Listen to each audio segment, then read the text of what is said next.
္ဂလာပါခုတင်ဆက်ရေးပေးခြင်းတဲ့သတင်းလေးကတော့အာကာသလောကမှာစံချိန်တင်အောင်မြင်နေတဲ့တရုတ်နိုင်ငံအတွက်တော့2026ခုနှစ်ရဲ့အစကတကယ်ကိုအိမ်မက်ဆိုးတစ်ခုဖြစ်ခဲ့ပါတယ်။နှစ်ပေါင်းများစွာထိမ့်သိမ်းလာတဲ့စံချိန်တွေလည်းတရက်တည်းနဲ့ကျိုးပြတ်သွားခဲ့ပါပြီ။10နှစ်နာရီအတွင်းမှာတင်တရုတ်နိုင်ငံရဲ့ဒုံးပျံနှစ်စင်းဟာပတ်လန်းထဲကိုမရောက်ဘဲဆက်တိုက်ဆိုသလိုကြာရှုံးပျက်စီးသွားခဲ့ပါတယ်။ဒါဟာတရုတ်အာကာသလောကအတွက်နှစ်ပေါင်းများစွာအတွင်းအဆိုးရွားဆုံးဖြစ်ရက်တစ်ခုဖြစ်လာခဲ့ပါတယ်။ပထမဆုံးဖြစ်ရက်ကဇန်နဝါရီ19ရက်မနက်အစောပိုင်းမှာဖြစ်ခဲ့တာပါ။တရုတ်ရဲ့အားကိုးရဆုံးလောင်းမချက်3ဘီဒုံးပျံဟာလွတ်တင်ပြီးမိနစ်ပိုင်းကြာတတိယအဆင့်မှာတင်ချို့ယွင်းချက်ဖြစ်ပြီးပျက်စီးသွားပါတယ်။ဒီဒုံးပျံဟာ2020ခုနှစ်ကတည်းကနေအခုအချိန်ထိအကြိမ်ပေါင်း290ကျော်တခါမှမရှုံးဘူးပဲ100%အောင်မြင်နေတဲ့စံချိန်ကိုပိုင်ဆိုင်ထားတာပါ။အခုတော့အဲ့ဒီ100%စံချိန်ဟာအဆုံးသတ်သွားခဲ့ပါပြီ။ဒါတင်မကသေးပါဘူးဒီသတင်းကြောင့်တရုတ်အာကာသအေဂျင်စီတုံလုံးနေတော့မှာပဲ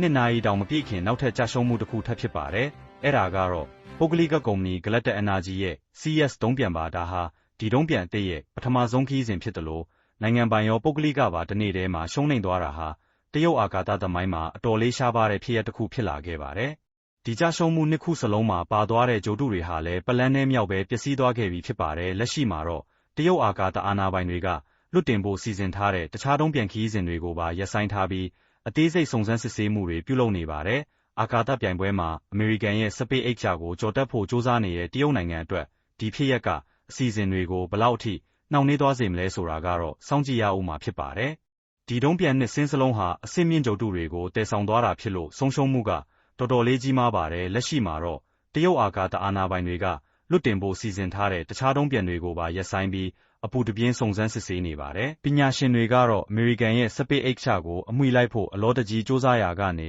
quality control ပိုင်းမှာအားနည်းချက်ရှိသွားတာလားလို့မေးခွန်းထုတ်နေကြပါတယ်။နည်းပညာဘလောက်တိုးတက်ပါစေအာကာသလောကမှာတော့အမှားယွင်းသေးသေးလေးကအစခွင့်မလွတ်ဘူးဆိုတာဒါကသက်သေပါပဲတင်ရောဘလို့ထင်လဲ။တရုတ်နိုင်ငံအနေနဲ့ဒီအခြေအနေကနေမြန်ပြန်ရုံထွက်နိုင်ပါမလား။ကိုမတ်မှာပြောသွားပေးပါဦးအခုလိုထူးခြားတဲ့ကမ္ဘာသတင်းတွေကိုချက်ချင်းသိရဖို့ကျွန်တော်တို့ရဲ့ channel လေးကို subscribe လုပ်ထားဖို့မမေ့နဲ့ဦးနော်ကြည့်ရှုပေးသူတယောက်ချင်းစီကိုကျေးဇူးတင်ပါတယ်။